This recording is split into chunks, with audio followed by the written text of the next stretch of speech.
Don and Martin Glover. We're from Windsor, Ontario, Canada originally, but we've been kind of nomads across the United States since 2008.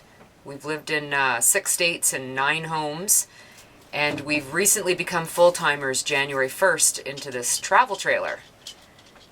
And my husband acquired it by bidding on it on eBay, and it was famously called the Doomsday Prepper Mobile. You can give the story about that. Yeah, we were bidding on eBay. We thought we wouldn't be able to bid high enough for it, but that day was when the East Coast got the denial of service from the internet, and our bid was the last one to get through before the denial of service. So we got a win on the trailer, which is a good score. And it kind of set our path in motion. Prior to that, we were considering all kinds of adventures for 2017.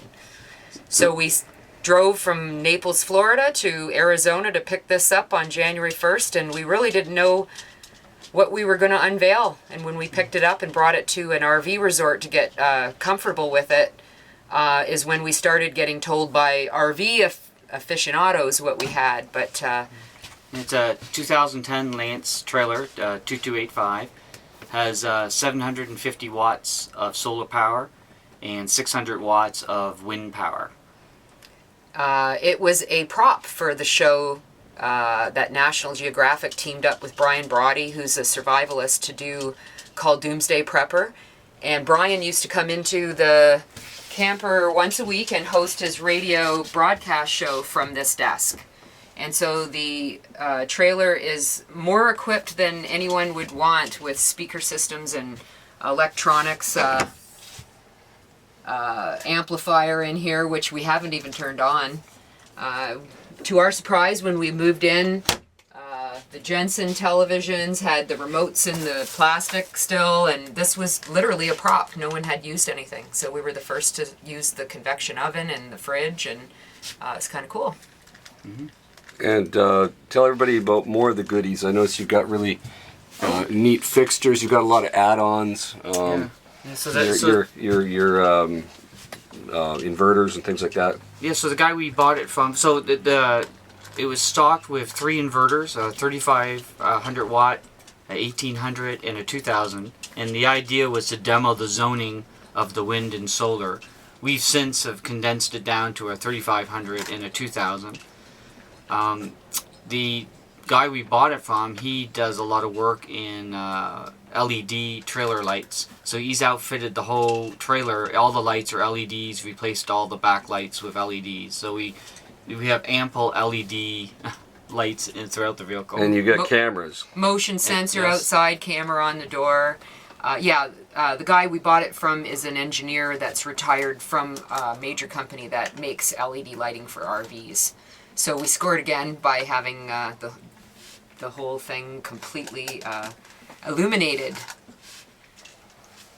Well, let's go for a walk through the rest of the... Here, I'll show everybody what the dinette looks like. Very spacious. That's my favorite spot. I've been reading a book in this little nook and kind of enjoying that. We removed our clock because we no longer need it on our adventure this year, and I replaced it with a cool little saying that I got there.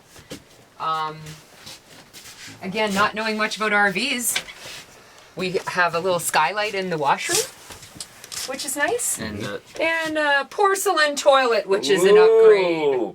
Yeah, very exciting. All the fans of those fantastic fans. Fantastic fans. So, and again, I put on Facebook, why would a survivalist need a Sealy number operated electric bed, and a 42-inch TV, in the bedroom?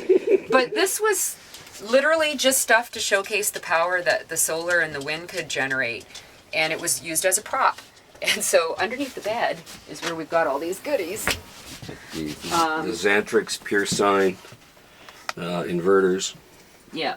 And the one inverter that we took out, and it had 2 batteries that we've since brought into town and bought 4 new batteries. But and the one on the side. So for us, it was really this week being out here with amongst all of our friends that have more knowledge about solar and wind, and everyone's been kind of coming around either interested in what we've got or what is this, and they've been pooling together to help us figure it all out. And it's taken us about 7 days to kind of know what we have and what pieces are missing to make it more operative, or things that this is over the top. It's not necessary for us to have. And the main thing we really swapped out was the batteries. So originally it had 4 batteries across the trailer, and they were 4 12 volt, and we had 2 12 volt in the closet. We removed the 2 12 volt from the closet and that inverter. We don't think we need that. And then the 4 batteries across the back we had to replace. We replaced with 4 6 volts golf cart batteries. And again, without coming out here and talking with all of these people, we probably wouldn't have had very much experience or been able to get advice on what we needed. So at this point we have 450 amp hours of battery. It originally had more than that, but we're comfortable with 450 amp hours right now. We've been living out here off the grid for 7 days now, and we have to go in town not for power issues, but because we need water, and we need to get rid of our dirty Waste. water. Yeah. Okay, guys, thanks for letting my viewers see your wonderful lands. Thank you. And what are you supposed to say? Keep your Tires on the ground. wheels on it? No. Keep your wheels Wheels on the ground.